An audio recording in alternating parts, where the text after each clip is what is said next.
hindi pa rin umuwi si Pulong. Alam mo kung bakit? Bakit, Mami? Ang habili, eto ha, makinig kayong lahat. Narinig ba nila ako? Opo, naka-live speaker tapos nakatapat sa mic ko. Oo.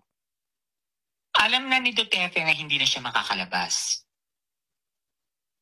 Kahit maging presidente pa si Sara. Ang huling hiling ni Duterte, ipapatay si BBM. Hello? Pati buong pamilya. Hello? I-ano mo yung yung sinabi ni Pulong, you will pay for what you did to my father. Oo, nakita ko yun. Nabasa ko yun. Oo. Idugtong mo ngayon yung statement ni Harry Roque na pwede lang mawala si BBM kung kukunin siya ng Diyos. Ay, grabe. Meron? Hindi ko pa nakita yun. Inano ko na yan alam mo kaya hindi ako ngayon sa Facebook ko.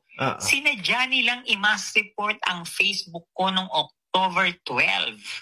Okay. Ay, speaking of that, may nagre-request sa akin, Pebbles din. Ikaw yan, Mami? Oo, akin yun. Okay. Ako ng bago, yung 4 na. Okay.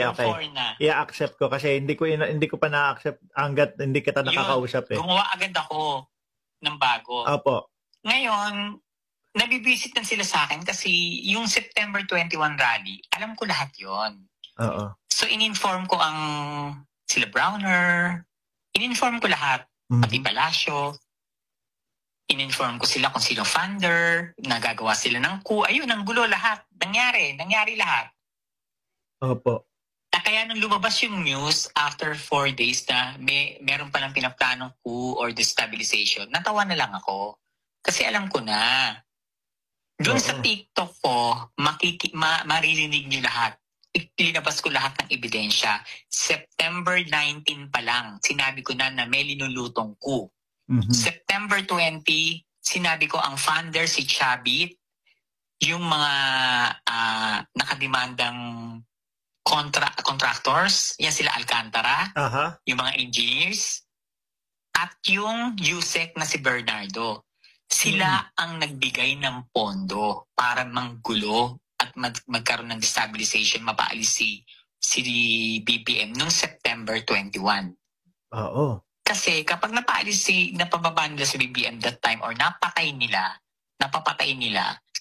absuelto lahat. Into lahat, oo. Pati si Roque, uwi. As absuelto lahat, yun ang plano. Hindi nagtagumpay. Kasi, hindi ko pwedeng sabihin kung paano ko nalalaman eh. Oo. Kasi mapapahamak ang buhay niya. Oo. Pero ang kinatutuwa ko doon, sa akin siya nag-message. Detalyado lahat, sinabi niya lahat, detalyado. Kaya, totoo lahat ng pinost ko, yung merong manggugulo, may mag-aasaan ng apoy, lahat yon.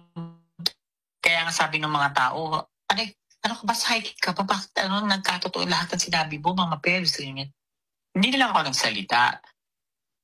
Kaya ikaw hinahunting ngayon?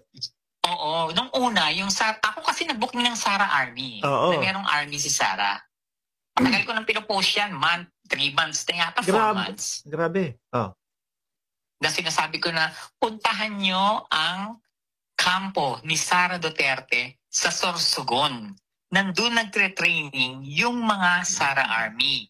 At doon din nagpupunta si Chis Escudero pag magkausap sila. So alam din ni Chis. Sorsogon eh. Alam din ni Chis yun, Mami Pels. Alam niya. Na may army. Yes.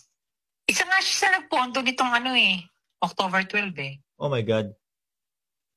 Okay. Kasi ang usapan dyan, pababait talaga si BBM, tapos upo si Sara, absuelto lahat. Grabe. Nagugulat ako. Kaya ang daming alam mo yan, binatikos ko si Marcos. 2 years mahigit. Hindi tayo nag-uusap. Maisog ako. Hindi tayo nag-uusap noon. Di ba? Tahimik lang kami. Maisog ako, di ba? Maisog ako. Wala kaming tao. Linangaw. Laging Nagpunta pa ako ng Hong Kong. Linangaw. Ako ang nag-umpisa ng EDSA Friday group. Alam ko yan. Oo. Oh, nilangaw. Bakit ngayon maraming tao? Ibig sabihin, funded. Oo. Tapos ito, yung kay Kiko Diba? Barsaga, walang tao ulit. At akala niya nakaisa siya.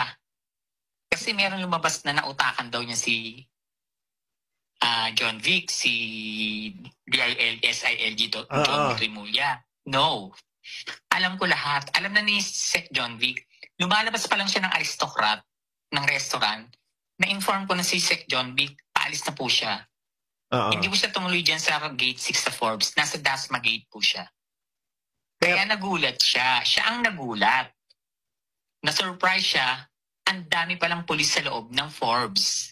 200 plus na pulis. Iba pa yung nasa labas. Oo. Grabe. Kaya binaktoyo ko siya. Doon nagalit na sa akin ng Sara Army. Nag-send na sa akin ng message yung intel ko na pinapatrabaho ka na, ililiquidate ka. Na-trace ka na nila. Basta pagdating sa lugar mo, kung may security ka talaga dyan, huwag magpapapasok ng tomboy, ng lesbian militar. Okay, oo. Yun ang pinadala nila. Pero may security ka na, Mami Pebs? Wala. Wala. No. Ingat ka, ha? Hindi ko pwedeng sabihin sa'yo sa message ko, sasabihin sa'yo. Correct. Meron kasi ako mga bagay na hindi pwedeng sabihin. And, kasi doon sa ibang content mo, pati si Chabit is, gusto kang ipasabi, ipapatay? Oo, kasi ang alam niya, nasa Pinas ako. Okay. So, ano yun? Nakatanggap ka din? Nilabas ko lahat. Pinasa ko lahat ng illegal niya. Naka-documented lahat yan. Pinasa ko lahat. Kung ano yung mga illegal niya. Ayun, gusto ko ang sabihin na sa sa social media. Kaso nga lang, merong mga hindi dapat sabihin dun eh. Oo. Naintindihan ko. Pero, Mami Pebs, baka gabi na dyan sa iyo. Ingat ka, ha? No, basta papuntahin mo sila sa sa TikTok mo. TikTok, nandun lahat ng buong istorya. Nagulat ang mga tao. Trending siya sa TikTok. Ako nga, kala ko alam na namin lahat. No? Kasi siyempre, as a vlogger, inire-research namin lahat. Nagulat ako dito sa mga sinasabi mo. Ingatan lang lahat. Diversion lang yung kay Kiko. Okay. Pampagulo. Yung People's Power, alam nilang hindi sila mananalo dahil wala ng Duterte. In-explain ko lahat doon. Ano lang yon, yung pampagulo para makapasok yung suicide bomber. Wow. Yan yung October 31, di ba, na sinasabi mo?